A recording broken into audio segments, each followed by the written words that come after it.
Looks like Nintendo's releasing another mobile game that's already catching a lot of attention called Dragalia Lost. It's another dragon and people working together kind of story, but the gameplay is what caught my attention. So I wanted to take a look into this trailer and see what it's showing us. I think we can infer a lot from this very busy homepage. The first thing I noticed, the stamina bar. The majority of mobile games use this. It really turns me off, even though I'm already invested in Fire Emblem Heroes. I was hoping this would be different. Looks like 20 is the max. I hope you can expand that.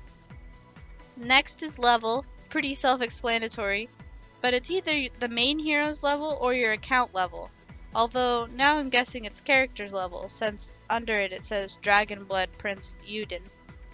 There's those dragon wings. Maybe it's used for a special battle. There's a present on the far right. That could either be a daily login gift or gifts from friends. Finally, there's that rainbow color oval and the jewel. No doubt that that's in-game normal or premium currency, probably for character upgrades. There's the Dragon Trials with the captioned event informations. I'm sure that's just the latest news rotation. Then these bubbles. First two maybe are chat, forum, or bulletin board. Last one maybe sends you to the world map. The join co-op, that's definitely what got my attention. But if it's stamina based, then that's janky. Or maybe this is what the dragon wings will be used for? Still janky. Events taking place. And quests are all self-explanatory. Quests I'm sure will give you items upon completion.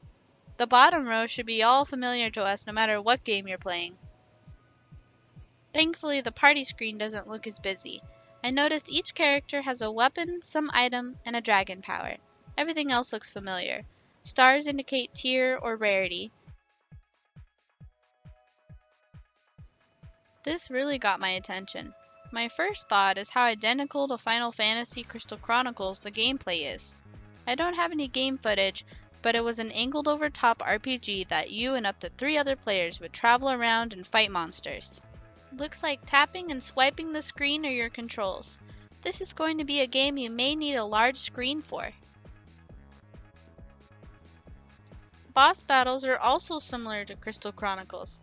You can hit the boss from any direction and avoid area effects. The boss meter making them stronger is cute.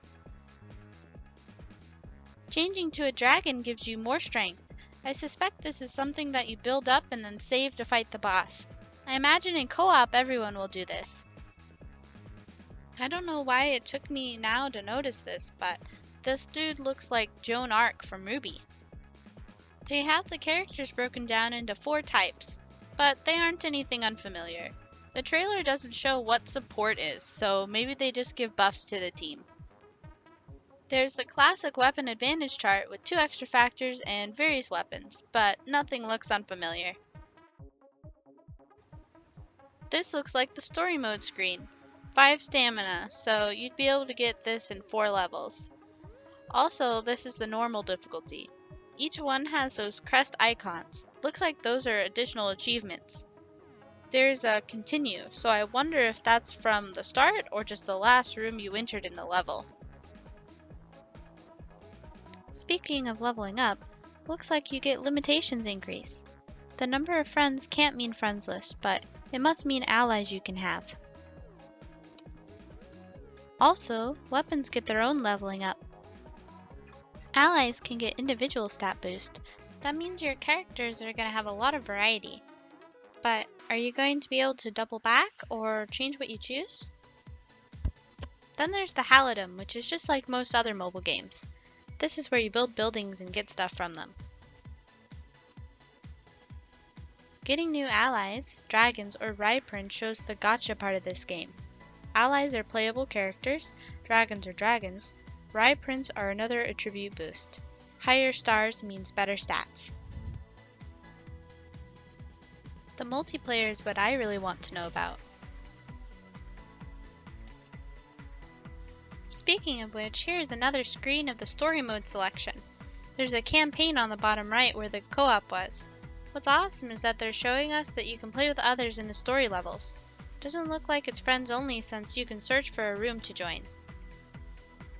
The special events also piqued my interest.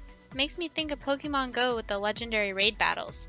Except I don't have to walk around in the sun. I want to stay under my rock.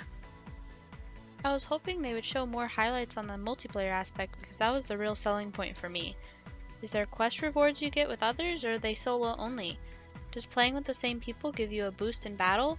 Will there be any kind of trading of allies or weapons or items? Probably not, since it's a gacha game. But I'd still like to know. I hope the AI isn't bad though.